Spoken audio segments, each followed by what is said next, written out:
جلدی کرتے ہیں، کچھ تو ان لوگوں میں سے وہ ہیں جو منہ سے کہتے ہیں کہ ہم مومن ہیں لیکن ان کے دل مومن نہیں ہیں، اور کچھ ان میں سے جو یہودی ہیں ان کی وجہ سے غمناک نہ ہونا۔ یہ لوگ جھوٹی باتیں بنانے کے لیے جاسوسی کرتے پھرتے ہیں اور ان دوسرے لوگوں کے لیے جاسوس بنے ہیں جو ابھی تمہارے پاس نہیں آئے، باتوں کو ان کے مقامات میں ثابت ہونے کے بعد دور لے جاتے ہیں، لوگوں سے کہتے ہیں کہ اگر تم کو یہی حکم ملے تو اسے قبول کر لینا، اور اگر یہ نہ ملے تو اس سے بچنا، اور جس کو اللہ گمراہ کرنا چاہے تو اس کے لیے تم اللہ کی طرف سے ہدایت کا کچھ بھی اختیار نہیں رکھتے۔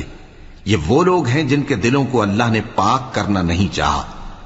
ان کے لیے دنیا میں ذلت ہے اور آخرت میں بڑا عذاب ہے۔ یہ جھوٹی باتیں بنانے کے لیے جاسوسی کرنے والے اور رشوت کا حرام مال کھانے والے ہیں۔